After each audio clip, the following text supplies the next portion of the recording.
ظلم کس کو کہتے ہیں؟ وضع الشیء فی غیر موضعہ، چیز کو اس کے غلط مقام پر رکھنا. کام کیا ہے کسی نے، نام لگا دیا جائے کسی اور کا. چوری کی ہے، الف نے کہہ دیا بے نے کی ہے، یہ کیا ہوگا؟ آواز ظلم. عزت کی چیز تھی، غلط جگہ پہ رکھ دی، یہ کیا ہوگا؟ اونچی. نبی کی کرنی تھی تعظیم، نہیں کی توہین کی، کیا ہوگا؟ ظلم. بعض ظلم کفر تک لے جاتے ہیں. آیت اتری ہے کافر کے بارے میں، لگا دینا مسلمان پر، یہ کیا ہوگا؟ حکم اترا ہے بت کے بارے میں، لگا دینا نبی ولی پر، یہ کیا ہوگا؟ ظلم. اور اللہ فرماتا ہے ظالموں کے لیے بڑا دردناک عذاب تیار کیا ہوا ہے. سوچیں. اور اللہ تعالی ظالموں کو ہدایت نہیں دیتا. واللہ لا یہدی القوم الظالمین قرآن میں ہے. تو کیا پتا چلا؟ ایک انسان، آپ کے ہاں تو ظلم ہے نا، فلانے کو مار دیا، اس کے پیسے روک لیے، ظلم کیا، یہ ظلم کی قسمیں. مگر ظلم کیا ہے؟ آپ کو میں نے اس کی تھوڑی سی تفصیل بتائی. تو بتائیے جن کا ادب کرنا تھا ان کی بے ادبی کر کے ہم کوئی خیر پا سکیں گے؟ تو بے ادبوں سے اگر دوستی کریں گے تو بولو خرابی ہوگی یا نہیں ہوگی؟ دعا کیا کرو یا اللہ بے ادبوں سے اور بے ادبی سے بچانا. ہم بے ادبی بھی نہ کریں اور کسی بے ادب سے ہماری دوستی بھی نہ، کیونکہ وہ بھی تباہ کرے گی. جیسی صحبت ہوتی ہے ویسا پھر انجام ہوتا ہے. تو آپ نے یہ سن لیا کہ پہلوں کو کیا عذاب ہوا، ڈرنا چاہیے. اب اگلی قوم کا بیان. وعادا وثمود واصحاب الرس وقرونا بین ذلک کثیرا. اور عاد اور سمود اور کنویں والوں کو اور ان کے درمیان بیچ میں بہت سی سنگتیں ہیں. وَكُلًّا ضَرَبْنَا لَهُ الْأَمْثَالِ، اور ہم نے سب سے مثالیں بیان فرمائیں.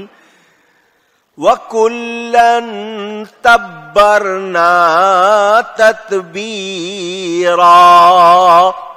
اور سب کو تباہ کر کے مٹا دیا. مٹی کا گارا بناؤ، گارا بنا کر کوئی برتن، کوئی کھلونا، کوئی چیز بنا لو. احتیاط کرتے ہو یا نہیں کہ یہ ٹوٹ نہ جائے؟ یہ ارے مٹی کا ہے دیکھنا، لکڑی کا ہے تو چلو گر کے بچ جائے گا، لوہے کا ہے تو بچ جائے گا. یہ مٹی کا ہے، یہ کانچ کا ہے، یہ ٹوٹ جائے گا. آپ چھوٹی سی چیز بناؤ، اس کو توڑنا پسند نہیں کرتے. اللہ بندوں کو بنا کے تباہ کرنا پسند کرے گا؟ بندے خود اپنے اس حال کو لے جاتے ہیں. اللہ کا عذاب پھر ان کو پکڑتا ہے. یا تو کہو نا کہ بندوں کو سمجھایا نہیں، یا تو عقل نہیں دی، یا رہنمائی نہیں کی. سمجھنے کے لیے عقل بھی دی، رہنمائی کی، نبی بھیجے، کتاب بھیجی، انہوں نے بتایا. اب بھی نہیں مان رہے ہو تو پھر نتیجہ کیا ہوگا؟ اب بتا رہے ہیں آگے گڑھا ہے، سمجھا رہے ہیں، نظر بھی آ رہا ہے، پھر بھی جائے گا تو بولو گرے گا یا نہیں گرے گا؟ تو کیا کہو گے کہ اس نے سمجھ سے کام لیا، خود اپنے آپ کو اس مقام تک پہنچایا. تو یاد رہے جو لوگ نصیحت نہیں پکڑتے، کہتے ہیں نا پھر اس کے نتیجے میں، آپ کے ہاں تو وہ جملہ مشہور ہے، لاتوں کے بھوت باتوں سے نہیں مان. نصیحت نہیں پکڑے گا تو پھر نتیجے میں اس کا انجام برا ہوگا۔ میرے دوستوں اور بزرگوں، اصحاب الرس یہ وہ قوم ہے جو بت پرستی کرتی تھی، بتوں کی پوجا کرتی تھی۔ عاد اور سمود کا بھی بیان، میں بہت زیادہ تفصیل میں نہیں جاؤں گا۔ عاد اور سمود یہ بھی جھٹلانے والوں میں سے۔ قوم عاد کی طرف جو نبی آئے ان کا نام ہے ہود علیہ السلام۔ قوم سمود کی طرف جو نبی آئے ان کا نام ہے صالح علیہ السلام۔ ٹھیک ہے، آپ کو اگر یاد رہ جائے۔ ان قوموں نے بھی نبیوں کی تکذیب کی، کہنا نہیں مانا، فرمائشی معجزے مانگے پھر بھی مانے نہیں۔ قوم سمود نے کہا ہمارے سامنے یہ جو پہاڑی ہے نا یہ پھٹے، اس میں سے اونٹنی نکلے اور نکل کے بچہ جنے، حاملہ ہو بچہ جنے۔ حضرت صالح علیہ السلام نے فرمایا فرمائشی معجزہ مانگ رہے ہو، ایمان لاؤ گے؟ ان کا بالکل لائیں گے۔ فرمایا نہیں تو پھر پکڑ ہوگی۔ ان کا نہیں جی بالکل مانیں گے۔ پہاڑی پھٹی، اونٹنی نکلی، اس نے بچہ جانا، قوم نے نہیں مانا، اس اونٹنی کی ٹانگیں کاٹ دی، پوری قوم تباہ ہوئی۔ آج بھی مدائن صالح سعودی عرب سے کبھی آگے جانے کا ملے، آج بھی وہ پتھروں کا پورا علاقہ موجود، ان کے مکان دیکھ کے حیران کہ کیسے بناتے تھے، مگر کوئی ایک بچا نہیں، تباہ ہو گئے۔ حضرت ہود علیہ السلام کی قوم نے بھی اسی طرح۔ یہ اصحاب الرس، رس کے معنی کنواں بیان کیا گیا، ہر وہ گڑھا، وہ کھڈا جو پتھروں اور پکی اینٹوں سے تیار نہ کیا گیا ہو، اس کو رس، اصحاب الرس کنویں والے۔ میرے دوستوں اور بزرگوں، جو صرف مٹی ہٹا کے بنایا جاتا ہے اس کو کہتے ہیں۔ حضرت شعیب علیہ السلام اس قوم کی طرف نبی بنا کر بھیجے گئے، اصحاب الرس کی طرف۔ انہوں نے تکذیب کی۔ وہ پانی کا جو بنایا ہوا تھا، انہوں نے کنواں گڑھا بنایا ہوا تھا، جانوروں کو، دوسروں کو اس سے پانی لیتے تھے، اسی کے ارد گرد بیٹھے ہوئے تھے یہ لوگ۔ مانتے نہیں تھے، حضرت شعیب کی بات کو نہیں مانا، جھٹلایا، سچ کو قبول نہیں کیا۔ اپنا وہ کنواں جو بنایا ہوا تھا، مٹی کھود کر گڑھا بنایا ہوا تھا، اس کے ارد گرد بیٹھے تھے، اسی میں سارے دھنس گئے۔ اچانک اس نے کھینچ لیا ان کو، سب اس کے اندر، جتنے ان کے جانور تھے، جتنا ان کا سامان تھا، سب وہ سارا کا سارا دھسا دیا گیا۔ یہ قوم سمود کا بقایا تھا یہ کنواں۔ انہوں نے بھی اپنے نبی کی تکذیب کی تھی، اور پھر نتیجہ کیا نکلا؟ برباد ہوئے۔ قوم عاد، قوم سمود اور اصحاب الرس، ہود علیہ السلام، صالح علیہ السلام اور شعیب علیہ السلام، تینوں کے حوالے سے آپ نے سن لیا۔ اس سے پہلے نوح علیہ السلام، اس سے پہلے موسیٰ اور ہارون، آپ نے یہ تمام نبیوں کے جو نام آئے وہ سن لیے۔ جنہوں نے بھی جھٹلایا تباہ ہوئے یا نہیں ہوئے؟ اونچی۔ میرے دوستوں اور بزرگوں، ابن کثیر نے نام بھی لکھا ہے، حنظلہ بن صفوان، واللہ عالم، جو ان لوگوں نے نبی کے ساتھ ایسا کیا تھا، یہ جو قوم تھی، انہوں نے نبی کے لیے ایسا کیا کہ نبی کو جھٹلایا اور پھر انہیں اس طرح گڑھے میں بند کر کے چھپا دیا۔ نبی کو کنویں میں ڈالا تو اس کا پانی نیچے چلا گیا۔ اس سے نتیجہ کیا ہوا کہ یہ لوگ جو پانی لیتے تھے، اب اس کو پانی نہیں مل رہا، پانی چلا گیا نیچے، یہ پیاسے مرنے لگ گئے، ان کے درخت خشک ہو گئے، باغات اور پھل ختم ہو گئے، حالانکہ بڑے خوشحال تھے، اس سے پہلے سبزہ ہی سبزہ تھا۔ اب یہ پانی بھی نہیں پینے کو مل رہا، سب کچھ وحشی طبیعت، شریف انسان سمجھے جاتے تھے اب جانوروں کی طرح ہو گئے. پہلے بہت ہی کھٹے رہنے والے، بڑے مزے کرنے والے، مگر نبی کی گستاخی کی تو پھر ان کے لیے کوئی خیر اونچی. خدا کے لیے سوچو قوم برباد ہو رہی ہے پوری گستاخی پر.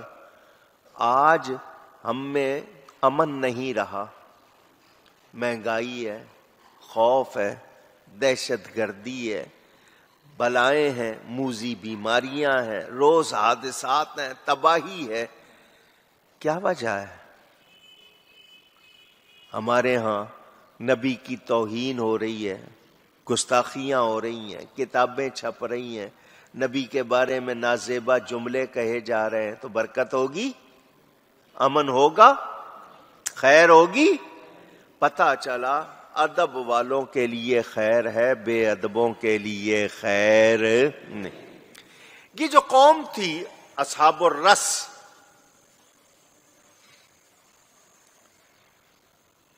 ان کے ہاں ایک جانور بہت بڑے جسم والا، عظیم الجثہ، بہت طاقتور جانور پیدا ہو گیا جس کی گردن بہت لمبی تھی. واللہ عالم، ہو سکتا ہے ڈائنوسار جس کو کہا جاتا ہے کہ پہلے تھا اور پھر بعد میں ختم ہو گیا وہ جانور تھا یا کچھ. اس میں ہر قسم کا رنگ پایا جاتا تھا. وہ جانور ان کے بچوں پر حملہ کر کے ان کے گھروں سے اٹھا کر لے جاتا تھا اور مغرب کی جانب کسی نامعلوم جگہ پر جا کر چھپ جاتا تھا. اس کی طویل گردن، کچھ لوگوں نے اس کا نام عنقا، کیا کہا میں نے؟ اونچی. یہ عنقا کا لفظ اردو میں ایک جانور کے لیے یا غائب چیز کے لیے، جو چیز غائب ہو جائے اس کے لیے بولا جاتا ہے، لیکن کتابوں میں عنقا نام کے جانور کا ثبوت ملتا ہے. اب وہ نہیں ہے. کہتے ہیں نا مجھے فلانی بات عنقا ہو جائے گی، کیا مطلب یہ کہ بھول جائے گی، غائب ہو جائے گی. تو یہ جانور تھا، اب نہیں. تو یہ مغرب کی طرف جانے سے اس کو، چونکہ ایک ہی سمت میں جاتا تھا، عنقائے مغرب کہتے تھے. اور اسے چھپا اور چھپانے والا، پوشیدہ کرنے والا جانور کہا جانے لگا. ایک دن اس نے ایک کم سن جو لڑکی بالغ ہونے والی جوان ہو رہی تھی اس کو اٹھایا.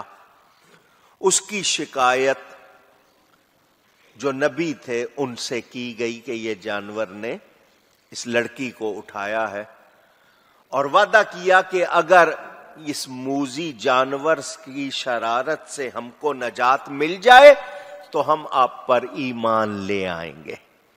ہمیں اس جانور سے بچا لے، ہم ایمان لے آئیں گے. آپ نے ان لوگوں سے وعدہ لے کر دعا کی، یا اللہ یہ لوگ وعدہ کر رہے ہیں کہ یہ ایمان لے آئیں گے. تو آسمان سے ایک بجلی کی طرح کوئی چیز گری اور اس جانور کو جلا کر راکھ کر دیا. اس کے بعد وہ لوگ محفوظ ہو گئے اور وہ جانور ان میں نہیں رہا. واللہ تعالی عالم. یہ میں نے اس لیے واقعہ سنایا کہ کتابوں میں اس کا ذکر ملتا ہے. قوم کو تکلیف آئی تو کہا ایمان لائیں گے، ویسے ماننے کو تیار. بنی اسرائیل پر ٹڈیوں کا عذاب آیا، ایک ہفتے تک ٹڈیاں ہی ٹڈیاں. مینڈک کا عذاب آیا، مینڈک ہی مینڈک. فوراً آتے، توبہ کرتے، جی جان چھوڑا دو، بس اب ایمان لے آئیں گے. وہ تکلیف ختم ہوتی پھر بھول جاتے، پھر دوبارہ اسی برائی میں پھر عذاب آتا، بس جی اب اس سے جان چھوڑا دو، اب ایمان لے آئیں گے. پھر وہ تکلیف چلی جاتی. یہ پھر ایمان. بندوں کا آج بھی یہی حال ہے یا نہیں؟ پوچھ رہا ہوں. کوئی تکلیف آتی ہے یا اللہ توبہ اب نماز پر پابندی سے پڑھیں گے، اب یہ نہیں کریں گے، تکلیف ختم ہوئی، بھول جاتے ہیں یا نہیں بھول جاتے؟ تو انسان کو ڈرنا چاہیے، ہمارے ہاتھ میں کچھ بھی نہیں، بڑے ارادے ہیں، بڑی پلاننگ ہے، مگر کوئی پتہ نہیں۔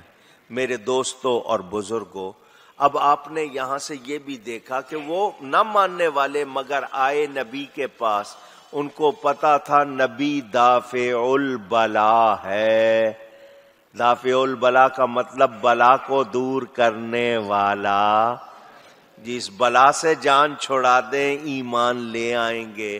دافع البلا مانا یا نہیں مانا؟ پوچھ رہا ہوں آپ سے۔ تو نبی کی دعا سے بولیے وہ بلا دور ہوئی یا نہیں ہوئی؟ اس کی نسل بھی اس جانور کی آج دور دور تک نہیں ملتی، نشان نہیں ملتا، صرف نام اس کا رہ گیا کتابوں میں۔ پتہ کیا چلا؟ نبی کی برکت سے کتنی راحت، کتنی عافیت ملتی ہے ہمیں اندازہ شعر سنا رہا ہوں، سمجھنا۔ اگر ان کی رحمت نہ ہو درمیان میں، نبی کریم صلی اللہ علیہ وسلم کو اللہ نے رحمت للعالمین بنایا، اگر ان کی رحمت نہ ہو درمیان میں، ابھی آگ لگ جائے دونوں جہاں میں۔ بچے ہوئے ہیں تو ان کے صدقے تو قدر کرنی چاہیے یا نہیں؟ اونچی کتنا احسان ہے، کتنی عافیت ہے میرے دوستوں اور بزرگوں۔ ہم سب کو اللہ تعالی کی بارگاہ میں یہی عرض کرنی ہے، مولا ہمیں بے ادبی سے بچا۔ عنقا کا ذکر آیا ہے، عنقا گردن کے حوالے سے، عنق کے حوالے سے۔ یہ پرندہ بھی اس کو لوگوں نے کہا ہے، لیکن اس کا جسم کسی نے کہیں دیکھا نہیں۔ نایاب چیزوں کے لیے بھی آج کل کہہ دیا جاتا ہے۔ میرے دوستوں اور بزرگوں، ہم اللہ تعالی کی بنائی ہوئی کسی چیز کو بھی بیکار کہہ سکتے؟ کیوں بنایا؟ اس میں کیا حکمت ہے؟ یہ اللہ جانتا ہے، میری آپ کی سمجھ میں آئے یا نہ۔ کتنی قسم کے کیڑے ہیں حشرات الارض جو زمین پہ رینگتے ہیں، کیونکہ چار حالتوں میں نا، کچھ کھڑے ہوئے، کچھ جھکے ہوئے، کچھ سجدے کی طرح کو بیٹھے ہوئے، وہ رینگنے والے، تو یہ آپ کو نظر آتے ہیں۔ انسان ہے جس کو اللہ نے کھڑا بنایا، باقی سب کی حالت دیکھ لیں وہ دوسری ہے۔ کوئی آپ کو بیٹھی ہوئی حالت میں، کوئی جھکی ہوئی حالت میں، کوئی سجدے کی اس طرح جھکے ہوئے، یا رینگنے والے۔ تو یہ حشرات الارض چھوٹے سے چھوٹا ہوگا، بڑے سے بڑا اللہ بناتا ہے۔ تو یہ ہم کہہ دیں کہ کیوں بنایا اللہ نے، میں کہہ سکتا؟ اونچی میرے دوستوں اور بزرگوں، یہ لوگ اصحاب الرس، کنویں والے، انہوں نے نبی پر زیادتی کی، نبی کے ساتھ شدت کی۔ اب ایک سوال پھر آپ کے ذہن میں آئے گا کہ وہ اللہ کے نبی تھے، ان کے ساتھ کیسے زیادتی کر لی؟ تو قرآن میں ہے وَيَقْتُلُونَ النَّبِيِّينَ بِغَيْرِ حق، ان کافروں نے نبیوں کو ناحق قتل کیا۔ تو کوئی یہ آیت پڑھ کے، یہ الفاظ پڑھ کے کہ نبی تو خود کو اپنے آپ کو نہیں بچا سکے، دوسروں کو کیا بچائیں گے؟ کوئی اگر یہ کہے گا تو بولو پھر ظلم ہوگا یا نہیں ہوگا؟ اس کو سمجھنا ہے۔ آپ صرف اتنی بات پہ جائیں گے تو پھر یہ آپ کو، آپ کی عقل کے مطابق بات ہوگی تو اپنی عقل کو صحیح کرو، اس کو ہدایت کے لیے کسی کے پاس بیٹھو، سمجھو۔ میں پہلے بتا چکا ہوں، مشیت اور ہوتی ہے رضا۔ اللہ قرآن میں فرماتا ہے وَلَا يَرْضَىٰ لِعِبَادِهِ الْكُفْرَ، اللہ اس بات پر راضی نہیں کہ بندے کفر کریں۔ تو بندے کفر زیادہ کر رہے ہیں، ایمان کم لائے ہیں، تو اللہ کی رضا کے خلاف ہو رہا ہے۔ کوئی یہ کہے جو اللہ اپنی رضا کے مطابق نہیں کروا سکتا، تو پھر آگے اس طرح کی بات کرو گے، ایمان رہے گا؟ تو سمجھنا ہے ہماری سمجھ نہیں ہوتی، ہم اعتراض کر دیتے ہیں. مشیت اور ہے رضا. رضا اب یہ مشیت ہے، شیطان کو کیوں بنایا ہے؟ مشیت ہے، رضا نہیں ہے.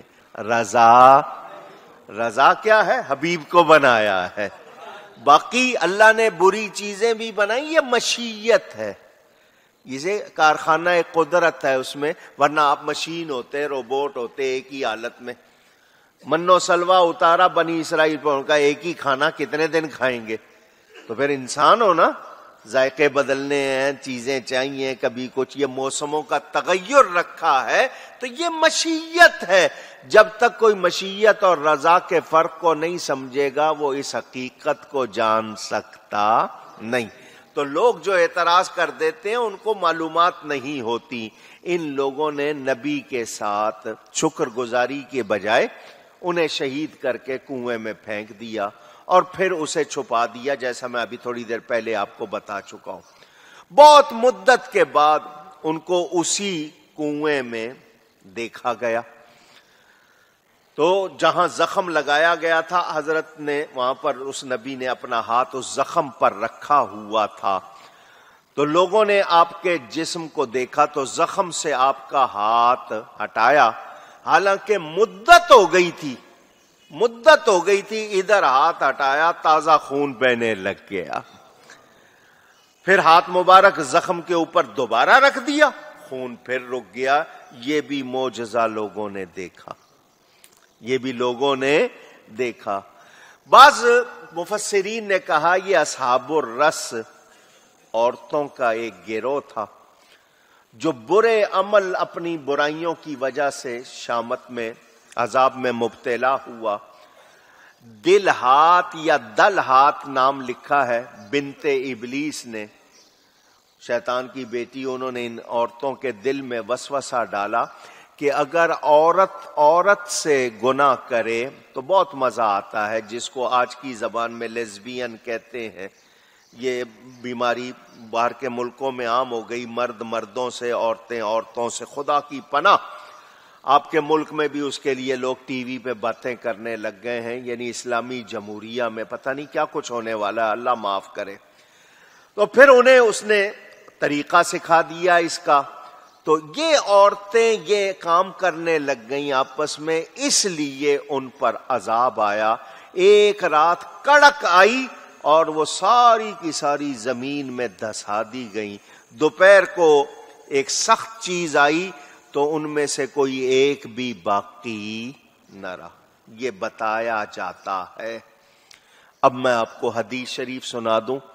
میرے پیارے نبی پاک صلی اللہ علیہ وسلم کا ارشاد، قیامت کی نشانیوں میں سے، کائی کی نشانیاں؟ اونچی، قاف کے نیچے زیر، قیامت ہے، قاف پر زبر نہیں، قیامت نہیں، قیامت. قیامت کی نشانیوں میں سے کہ مرد مردوں سے، عورتیں عورتوں سے شہوت رانی کریں گے، برائی کریں گے. یہ کس کی نشانی ہے؟ اونچی.